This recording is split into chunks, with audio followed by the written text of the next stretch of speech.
اور وہ کہتے ہیں جی یہی تو بات ہے کہ حضرت علی خلافت کے اصل حقدار ہیں کہ میرے آقا علیہ الصلوۃ والسلام نے جناب علی سے فرمایا کہ جو مرتبہ ہارون علیہ السلام کا موسیٰ علیہ السلام کے ساتھ ہے وہی مرتبہ تیرا میرے ساتھ ہے، تو پھر اصل خلافت کے حقدار جو جناب علی ہو گئے۔ اس حدیث کو لے کے بات کرتے ہیں۔ ان سے گزارش یہ ہے کہ موسیٰ علیہ السلام گئے کوہ طور پر، اور جب واپس تشریف لائے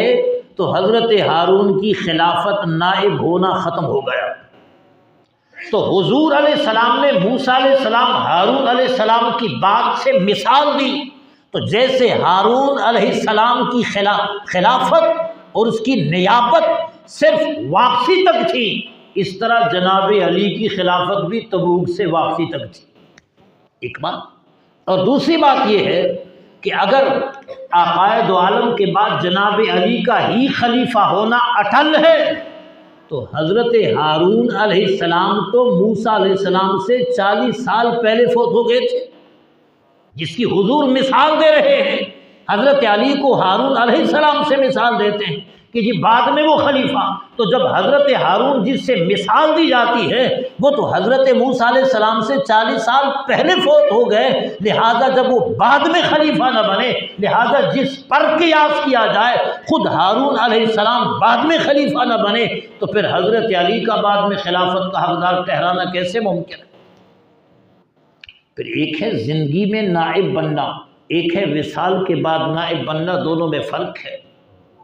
میرے آقا نے علی کی خلافت کی بات اس بنیاد پر کی کہ موسیٰ علیہ السلام زندہ تھے، حضرت ہارون علیہ السلام زندہ تھے، واپسی تک وہ خلیفہ ہوئے، تو اے علی جب تک میں زندہ ہوں اور تبوک سے واپس آ جاؤں اس وقت تک آپ خلیفہ ہیں، جیسے وہ میقات سے واپسی تک خلیفہ تھے۔ جیسے ہارون موسیٰ علیہ السلام کے وصال کے بعد خلیفہ نہ ہوئے، اسی طرح جناب علی بھی حضور کے وصال کے فوراً بعد خلیفہ نہ ہوئے۔ تو میرے آقا علیہ السلام نے ان کو یہ اعزاز دیا، فرمایا انت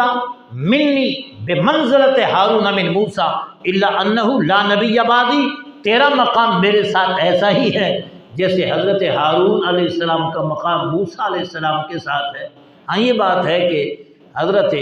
میرے بعد کوئی نبی نہیں آئے گا، لہٰذا یہ بات اٹل ہے، حتمی ہے کہ حضور کے بعد کسی نبی نے آنا نہیں ہے۔